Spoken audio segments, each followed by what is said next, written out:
China ceroboh lagi perairan air Malaysia. Malam tadi, 3 kapal pengawal pantai China dikesan menceroboh ZEE Malaysia dekat perairan Sarawak. Dan China telah menceroboh perairan Malaysia sebanyak 89 kali. Abang, kalau tak mau bincang, nak perang? Kalau kita memilih untuk berunding dengan China, itu artinya China yang pada asalnya tidak ada hak langsung untuk menceroboh dan memprovokasi kita di perairan kita, bila berunding kemungkinan akan mendapat beberapa benda yang mereka minta.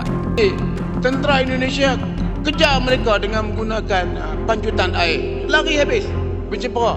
Mereka datang balik ke di kawasan Betim Tinggi Ali. Kita patutnya ambil tindakan yang lebih tegas. Sebab apa? Saya nak tanya pada Yang Berhormat. Soalan saya hari ini ialah, kapal-kapal Cina yang kembali masuk ke wilayah Malaysia memunculkan kegelisahan yang sulit ditutupi. Di Kuala Lumpur, para pejabat terlihat terburu-buru mengeluarkan pernyataan diplomatik, seolah ingin menegaskan bahwa mereka mengambil maklum tanpa benar-benar mampu menghentikan langkah Beijing. Publik Malaysia pun bertanya-tanya, mengapa kapal Cina begitu percaya diri bergerak di perairan mereka, seakan-akan batas zona eksklusif hanyalah formalitas? Sensasi panik itu makin terasa ketika aktivitas kapal Cina terjadi berdekatan dengan anjungan minyak, membuat kedaulatan maritim Malaysia kembali dipertanyakan.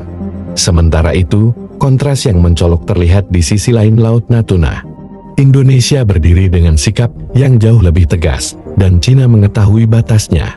Setiap kali kapal asing mencoba menggesek wilayah Laut Natuna Utara, respons Indonesia selalu keras, terukur, dan langsung di lapangan. Patroli TNI AL dan Bakamla hadir tanpa kompromi, dan diplomasi Jakarta berulang kali menegaskan bahwa Natuna bukan ruang negosiasi. Ketegasan inilah yang membuat Beijing tidak gegabah. Mereka sadar bahwa hubungan strategis dengan Indonesia terlalu penting untuk dipertaruhkan hanya demi unjuk kuasa di perairan yang sudah sah milik RI. Perbandingan ini membuat Malaysia heran, mengapa kapal Cina begitu berhitung ketika berhadapan dengan Indonesia, tetapi terlihat santai ketika memasuki ruang maritim Malaysia. Ironisnya, langkah Malaysia merapat ke Amerika Serikat dalam kerjasama pertahanan justru tidak membuat Cina gentar. Alih-alih surut, kehadiran kapal Cina malah semakin menjadi-jadi, seolah ingin menunjukkan bahwa hubungan Malaysia dan Amerika tidak banyak berarti di medan sebenarnya. Ini memunculkan narasi pahit di kalangan analis Malaysia. Negeri itu seperti berdiri di persimpangan, menggandeng Washington, tetapi tak cukup menegakkan otoritas di rumah sendiri. Di saat Indonesia tampil dengan kepercayaan diri sebagai negara besar yang dihormati, Malaysia justru terlihat sibuk meredam kepanikan di lautnya sendiri. Sebuah kontras geopolitik yang kian terasa dari tahun ke tahun. Abang, kalau tak mau bincang, nak perang?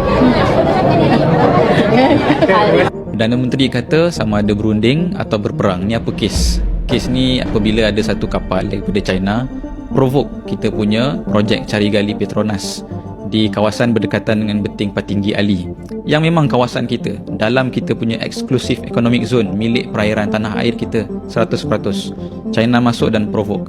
Betul ke berunding itu ialah the only way untuk kita elak daripada perang dan tewas dengan China? First kali kita kena faham apa makna bila berunding. Bila berunding, ada dua pihak yang nakkan satu benda yang sama. Pihak ni nak 100, pihak ni pun nak 100. Logik tak? Kedua-dua pihak dapat 100. Bila berunding maknanya ada pihak yang akan kena kompromi bahagian dia supaya pihak lain pun boleh terima dengan hasil perundingan tersebut. Dalam kes kita dengan China, perairan yang dicerobohi dan diprovokasi oleh China ini ialah perairan yang 100% milik kita. Kalau kita memilih untuk berunding dengan China, itu artinya China yang pada asalnya tidak ada hak langsung untuk menceroboh dan memprovokasi kita di perairan kita, bila berunding kemungkinan akan mendapat beberapa benda yang mereka minta. Kalau tak, takkan berlakulah perundingan. Jadi ini sebenarnya satu modus operandi yang lebih kurang kalau kita tengok yang berlaku di Palestin. Apabila rejim Zionis mengambil tanah orang-orang Palestin, orang Palestin marah, maka dia pun kata mari kita berunding. Bila berunding, dia serah balik 50% tanah tu. 50% dia dah ambil, walhal dia bermula dengan kosong. 1947 buat begitu, 1967 buat begitu, sampai ke hari ini dibuat begitu. Tinggal berapa kerat sahaja tanah Palestin yang dimiliki oleh orang Palestin sendiri bakinya habis dah kena sapu dengan rejim Zionis. China tahu jika dia berunding direct dengan kita secara bilateral dan tidak selesaikan isu ni melalui cara-cara lain, mereka mempunyai leverage ke atas kita sebab secara ekonomiknya Malaysia sangat banyak sudah pun terikat dengan FDI daripada China. Kalian tahu tak yang China telah menceroboh perairan Malaysia sebanyak 89 kali di antara tahun 2016 hingga 2019? Banyak tu. Itu belum kira sejak 2011 dulu. Sebelum tu, kongsikan video ni supaya lebih ramai yang ambil kisah perkara ni. Yang lebih menggerikan, laporan Asia Maritime Transparency Initiative mendedahkan bahawa kapal pengawal pantai China bukan sahaja menceroboh, bahkan duduk selama 316 hari di beting Patinggi Ali pada tahun 2022. Ini perkara yang sangat serius. Maka, memandangkan Malaysia bakal mempengusikan ASEAN bagi Penggal 2024 dan 2025, maka saya mendesak agar pencerobohan China ke atas perairan Malaysia dan ASEAN dijadikan agenda utama ASEAN Club. Bahkan, saya tertarik dengan cadangan Majlis Tindakan Ekonomi Melayu Bersatu yang meletakkan 3 objektif utama yang perlu dibawa Malaysia di meja perbincangan ASEAN, iaitu berhubung kedaulatan maritim Laut Cina Selatan lah. Pertama, mencapai kesepakatan ASEAN dalam menyelesaikan tuntutan bertindih terhadap wilayah yang menjadi pertikaian. Kedua, memuktamadkan keperluan menyediakan kawalan sempadan maritim bersama, kerana kalau kita buat secara bersama dengan rakan-rakan ASEAN lain, maka ia akan jadi lebih kuat lah. Dan sudah tentu ianya boleh menghalang usaha mana-mana kapal asing menceroboh masuk dengan mudah. Mereka letak kapal di situ dan kita hanya letak kapal kita memerhati dia.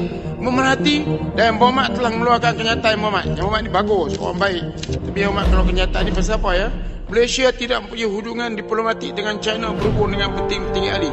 Timbalan Menteri Luar Datuk Muhammad Alimin, Sinar Harian 2025 yang Muhammad. Yang Muhammad apa makna tu? Makna hubungan diplomatik. Yang Muhammad tiap-tiap kali, boleh kata tiap-tiap bulan kita hantar nota diplomatik. Apa makna? Nota diplomatik memprotes kehadiran kapal China. Itu yang kita boleh buat. Tapi kapal pengawal pantai yang sama pergi ke Indonesia, cuba nak mengganggu di apa nama pulau? Allah. Pulau Malaysia dengan Indonesia tu. Natuna. Bukan Natuna. Natuna ya. Jadi tentera Indonesia kejar mereka dengan menggunakan pancutan air. Lari habis. Bercempera. Mereka datang balik ke di kawasan Betim Tinggi Ali. Kita patutnya ambil tindakan yang lebih tegas. Sebab apa? Saya nak tanya pada Muhammad. Soalan saya hari ini adalah apa makna tuntutan bertindih dan juga pencerobohan. Perdana Menteri, salah seorang Perdana Menteri, saya pun berada dalam kabinet masa itu, saya tak setuju. Dia kata ini tuntutan bertindih. Ini bukan tuntutan bertindih. Betim Tinggi Ali letaknya 80 batu nautika daripada Sarawak.